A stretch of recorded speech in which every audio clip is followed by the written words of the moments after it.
और इंदौर में कल से प्रवासी भारतीय सम्मेलन की शुरुआत हो रही है। ऐसे में 6 जनवरी से ही इंदौर में प्रवासी मेहमानों का आना शुरू हो गया। इस सम्मेलन में पीएम मोदी के साथ राष्ट्रपति और 29 देशों के राजनयिक भी हिस्सा ले रहे हैं। इसे लेकर इंदौर में काफी कुछ सख्ती कर दी गई है। साथ ही ड्रोन से पूरे कार्यक्रम के साथ लोगों पर भी खास नजर रखी जा रही है। मेहमानों की सुरक्षा को ध्यान में रखते हुए इंदौर प्रशासन और पुलिस ने कड़े इंतजाम किए हैं। इस मामले में संयुक्त प्रेस वार्ता में कलेक्टर इलैया राजा ने कहा कि 50 वीआईपी मेहमानों को Z+ सुरक्षा दी जाएगी। इसके लिए एसपीजी की टीम प्रोटोकॉल के तहत काम करेगी। इस कार्यक्रम में सभी मेहमान विदेश से आ रहे हैं, इसलिए सभी की सुरक्षा का ध्यान रखना भी प्रशासन की जिम्मेदारी है। किसी को कोई परेशानी ना हो, इसके लिए पूरे इंतजाम कर लिए गए हैं। शहर की 37 होटलों में मेहमानों और इन्वेस्टर्स के ठहरने की व्यवस्था है। इसे लेकर डॉक्टरों की टीम से लेकर सभी लोग अलर्ट पर हैं। पुलिस आयुक्त हरिनारायण चारी मिश्रा ने कहा कि 3 डीआईजी, 15 एसपी स्तर के अधिकारी तैनात हैं। वहीं 7,000 अतिरिक्त पुलिसकर्मी और पुलिस बल के साथ इंदौर में अभी कुल 10,000 पुलिसकर्मी सुरक्षा व्यवस्था में मौजूद हैं। इसी के साथ सभी पर ड्रोन और वॉच टावर की मदद से निगरानी भी रखी जा रही है। तो सड़क पर, होटल में, कार्यक्रम स्थल पर, जमीन से और आसमान से सभी जगह नजर रखी जा रही है। प्रवासी भारतीय सम्मेलन को देखते हुए कड़ी सुरक्षा, खास इंतजामात मध्य प्रदेश की व्यावसायिक राजधानी इंदौर में किए गए हैं। प्रवासी भारतीय सम्मेलन जो कि कल से शुरू हो रहा है, यहाँ पर प्रधानमंत्री नरेंद्र मोदी भी पहुंचेंगे, राष्ट्रपति द्रौपदी मुर्मू भी पहुंचेंगी, 29 देशों के राजनयिक भी इसमें हिस्सा लेने पहुंच रहे हैं। तो पहले दिन 6 सत्र होना है और प्रधानमंत्री नरेंद्र मोदी इस सम्मेलन का उद्घाटन करेंगे। प्रवासी भारतीय सम्मेलन, पूरा इंदौर शहर तैयार है और सख्ती की जा रही है। हर तरह से नियम, कायदे, कानून का ध्यान रखा जा रहा है। इसे देखते हुए कि 29 देशों के राजनयिक यहां पहुंच रहे हैं। राष्ट्रपति और प्रधानमंत्री देश के कल इंदौर में होंगे। कल प्रधानमंत्री इसका उद्घाटन करेंगे दरअसल, और 6 जनवरी से ही मेहमानों के पहुंचने का सिलसिला शुरू हो गया।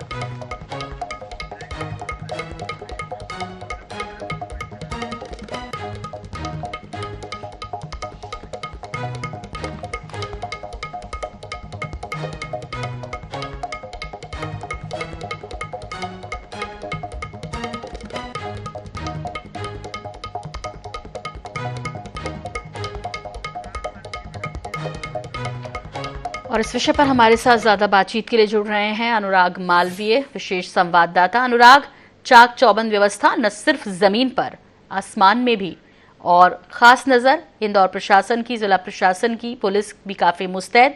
क्या कुछ देख पा रहे हैं कल से शुरू हो रहे इस प्रवासी भारतीय सम्मेलन को लेकर? लाइव व्यू से आगे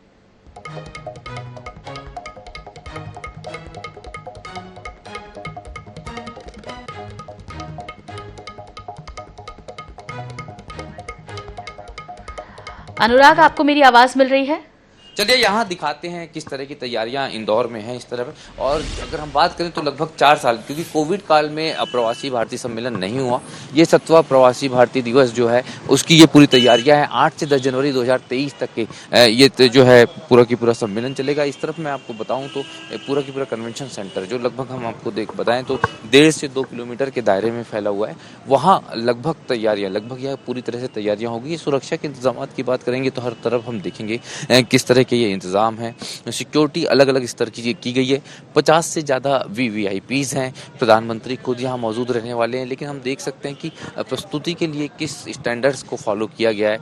ये प्रवासी भारतीय दिवस 2023 के लिए चौतरफा अगर हम सराउंडिंग में देखें तो अलग अलग है। अंदर अगर हम चलते हैं तो काउंटर्स बनाए गए हैं, हेल्प डेस्क बनाए गए हैं, और यहीं से जो है तमाम लोगों को अभी इस समय सुरक्षा के लिहाज से देखें तो पहले पासेज इश्यू हो रहे हैं, वो भी डॉक्यूमेंट्स के वेरिफिकेशन के बाद में। सुबह अगर हम बात करें तो लगभग 8 बजे से तमाम चीज़ें जो हैं वो शुरू हो जाएंगी। लेकिन इसके पहले की भी अगर हम बात करते हैं तो ये हम देख सकते हैं, ये झांकियाँ हैं मध्य प्रदेश की, और कहीं ना कहीं भारतीयों की बात करें, प्रवासी भारतीयों की बात करें तो ये निश्चित रूप से इन तमाम झांकियों के माध्यम से मध्य प्रदेश के टूरिज्म को दिखाने की यहाँ पर कोशिश की गई है। और इतना ही नहीं, इसके अलावा जो मध्य प्रदेश की कल्चर है उसको मेरे दाहिनी तरफ में दिखाऊं तो वो दिखाने की कोशिश की गई है। पूरे हिंदुस्तान की अलग अलग झांकियाँ रहेंगी, अलग अलग महापुरुषों के स्टैचूज यहाँ पर जो हैं वो नज़र आ रहे हैं।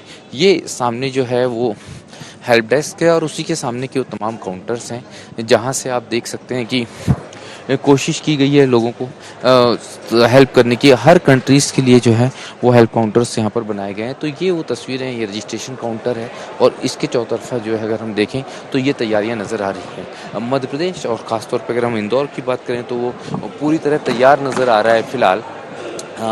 इस पूरे की पूरे अगर हम बात करें तो अब प्रवासी भारतीय सम्मेलन के लिए। जी हाँ बिल्कुल अनुराग, देख रहे हैं खास इंतजामात, खूब तैयारियां मध्य प्रदेश शासन ने भी की है, जिला प्रशासन की भी सख्ती वहां पर नजर आ रही है। ऐसे में चूंकि मेहमानों के आने का सिलसिला भी शुरू हो गया है, कल प्रधानमंत्री नरेंद्र मोदी भी वहां पहुंच रहे हैं। थोड़ा कार्यक्रम क्या क्या है ये भी थोड़ा विस्तार से बताइए।